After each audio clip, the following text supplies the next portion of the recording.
इस वीडियो में हम देखेंगे यदि सदिश v सदिश बराबर एक्स जेड की घात 3 I cap minus 2x² Y Z J cap plus 2y/4 K cap, तब बिंदु 1-1 पर v के लिए कर्ल का मान ज्ञात कीजिए।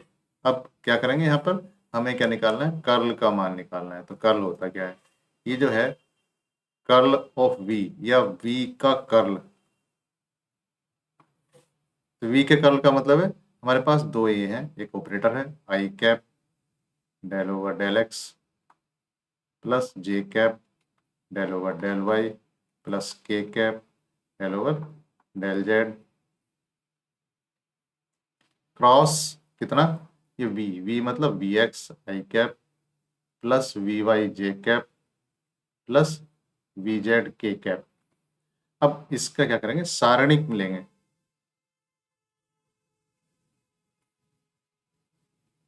तो सारणिक क्या होंगी, सारणिक आ जाएगी इसकी।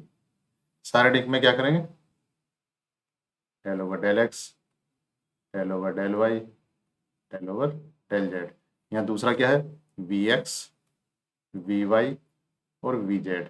अब v x we why V Z के मान रख देंगे। तो वी एक्स वी कितना है, वी है दोबारा से लिख लेते हैं, ये है X Z cube I cap minus 2x² Y Z J cap plus 2y/4 K cap.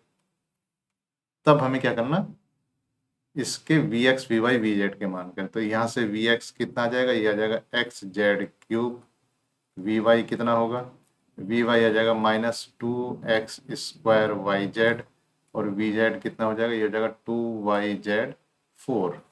यहाँ इसमें रख देते हैं। तो कर्ल ऑफ v यानी कि v का कर्ल, ये जो सारणिक बन जाएगी, ये हो जाएगी i cap j cap k cap del over del x del over del y del over del Z.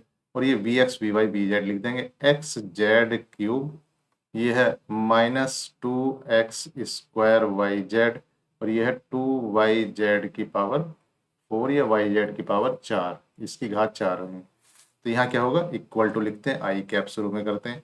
I cap लेने के लिए ये वाली रो और ये वाला कॉलम गायब हो जाएगा, फिर इसका मतलब इसका डिफरेंशिएशन होगा।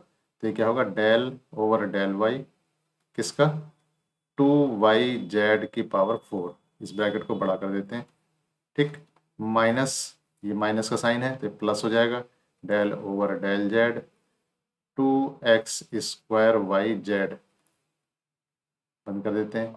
इसके बाद जे कैप, जे कैप के लिए यहाँ पर क्या होगा, ये गलत लिख दिया, यहाँ पर ये माइनस का साइन होगा तो माइनस जे कैप के बाद इसके बाद एक्स का डिफरेंशिएशन एक्स के रेस्पेक्ट में, और ये हो जाएगा 2y/4 माइनस जेड के सापेक्ष किसका, एक्स जेड क्यूब। इसके बाद के कैप, के कैप में देखिए ये गायब तो ये हो गया डेल ओवर डेल एक्स कितना, इसका -2x² Y z minus del over del y किसका, एक्स जेड क्यूब। अब इन सबको देख लेते हैं कितना कितना है।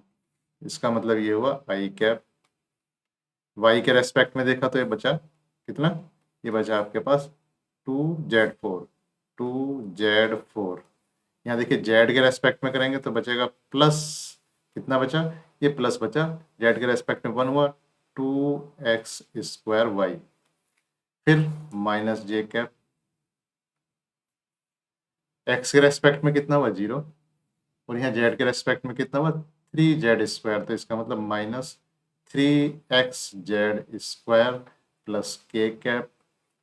एक्स के रेस्पेक्ट में करेंगे तो x² का 2x और 2 मिलके कितना हो जाएंगे 4, तो हो माइनस के 4xyz और y के रेस्पेक्ट में करेंगे तो ये हो जाएगा 0।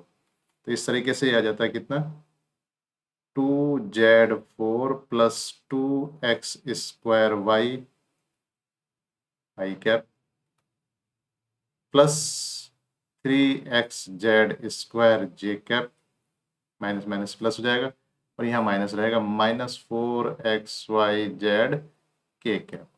अब देखिए यहाँ पर ये आ गया आपके पास v के कर्ल की समीकरण, ये कह सकते हैं उसका मान आ गया कर्ल का मान। लेकिन हमें कर्ल का मान कहाँ निकालना है? हमें जो कर्ल का मान है वो एक निश्चित बिंदु पर निकालना है, और उस बिंदु के निर्देशांक क्या है? उस बिंदु का निर्देशांक है 1 -1 1। यहाँ लिख देते हैं कहाँ पर, तो हमें कहाँ चाहिए? तो हमें चाहिए 1 -1 1 पर। इसका मतलब क्या होता है? इसका मतलब है x बराबर 1, y बराबर -1 और z बराबर 1 पर। तो ये कर्ल v का मान कहाँ पर? 1 -1 1 पर। तो ये कितना हो जाएगा? 2z4, मतलब 2 गुणा 1। z की घात 4 का मतलब 1। एक्स स्क्वायर का मतलब ये हो गया 2 गुणा एक्स स्क्वायर का मतलब 1, y का मतलब -1। तो ये गुणा कितना हो जाएगा? -1। ये हो गया आपका आई कैप। इसके बाद देखिए +3 गुणा 1 गुणा z² 1 जे कैप।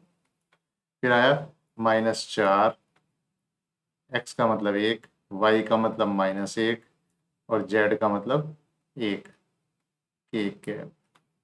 तो यहाँ देखिए 2 और यहाँ -2, तो ये कितना हो गया? 0। तो 2 - 2 आई कैप +3 जे कैप। और ये 4 था, ये 1 से गुणा करी, -1 से गुणा करी, इससे गुणा करी, तो प्लस का हो गया +4 के कैप।